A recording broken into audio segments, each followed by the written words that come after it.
This is a short video about the apprenticeship that I'm offering this summer, working with me on the south shore of Lake Superior and potentially other areas of Wisconsin. Um, so I'm going to introduce my project and introduce a little bit more about what this would look like. And then if you're interested in scheduling an interview time, please let me know. So I've been primarily growing medicine as my form of plant work for about 14 seasons, maybe 15. Um, that includes growing and wildcrafting medicinal herbs that are indigenous to many parts of the world. I grow and wildcraft mostly for tea blends, but I also have an apothecary of probably at least 70 species of tinctures. My dried herbs list is about 80 species, maybe it's 100. This year I'm wanting to focus on specific and getting greater quantities of specific herbs, but continuing to pack the apothecary with the variety of herbs that I have.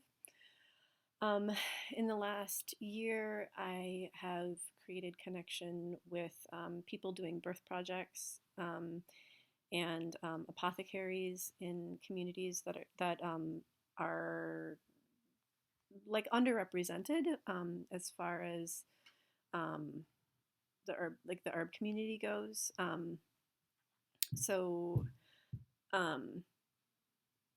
I'm really trying to support communities that have limited access because of barriers related to race, ethnicity, um, um, gender and sexual identity, and ability. So I'm trying to get the bulk herbs into these communities by working with practitioners in the communities. Lots of herbs for birth and for wellness for people with uteruses, but that is not my focus. That's just who have found me. I identify as a queer, genderqueer plant worker. The word herbalist I've found doesn't serve me anymore. And it's a totally great word and a wonderful identity, and it doesn't really feel like it completely captures who I am and what my work in the herb world is. So this summer I'm going to be building an herb dryer and working on producing more dried herbs for local co-ops, for apothecaries, and for practitioners around the Midwest primarily, but other parts of the country as well. So I'm seeking apprentices and interns. Apprentices are folks who are learning in exchange for the work that they offer me. Interns are people who are paid to support the project. Interns are people who are able to commit for a longer period of time, say a month or more. Apprentices are people who commit for shorter periods of time. So could be 1 weekend a month for several months, could be a full week or a couple weeks. Where is this located? So I live in the town of Bayfield, in a beautiful straw bale timber frame house. So it's in town, and there's permaculture beds here and a small orchard in the back. But it's a residential area. It's not a farm, and it's not on acres of property. I wildcraft and work in tilled fields in various areas around me. There's lots of access to places with medicine around here. and lots of access to free land. So I had somebody who was comparing Lake Michigan to Lake Superior, and Lake Michigan, a lot of lakefront land is owned privately, and so access to land is not as plentiful, as abundant as it is here. There's a lot of lakefront access here. There's national forest land and county land and state forest land around.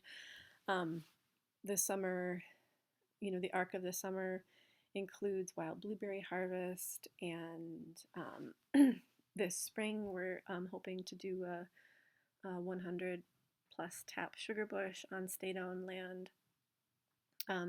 So part of my work is really about tending the common space, and because I don't have land access, like land ownership privilege myself, I'm really working to use the resources that are available to me. If somebody wants to apprentice with me, there's options of where to stay. I have friends who own land, who host people. If somebody wanted to stay rurally and then come into town and work with me in town or wherever I'm working that day, you can put up a tent in my backyard. I do have one room available in my house, potentially for someone if they're staying for a longer period of time. There's a city campground in Bayfield. There's Little Sand Bay campground, which is about 15 minutes away. And I have lots of other people around who have land ownership, and who could be options of places for people to stay.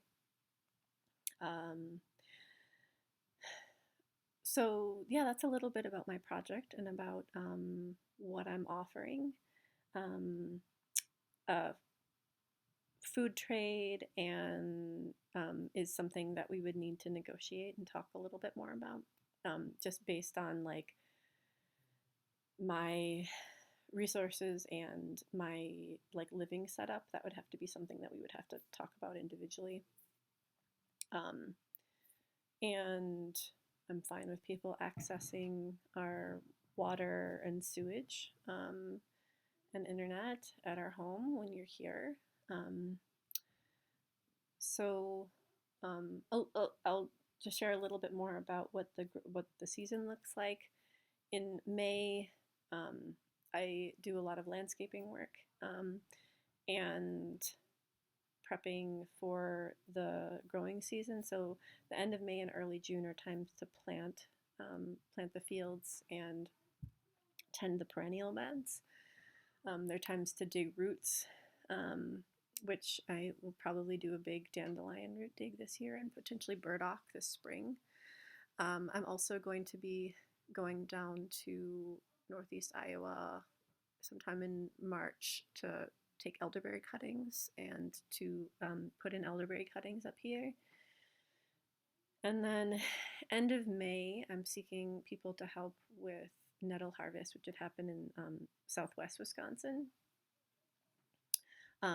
So June is a time to put in beds, and then July is when perennial harvest starts to happen. August and September are intensive months for harvesting from the fields that we plant. And then October is a time to harvest roots. And we're harvesting perennials basically all summer really, but more intensively from July through October. And then making preparations. I make, like I said, 100 or so tinctures. I make infused honeys and vinegars and lots of other preparations. So people who work with me would learn about the preparations that I have and how I use them. And then helping to package dried herbs and get them to people. I'm always needing help with marketing and that side of my work. So if you're interested in scheduling an interview with me, please let me know. And I appreciate your interest.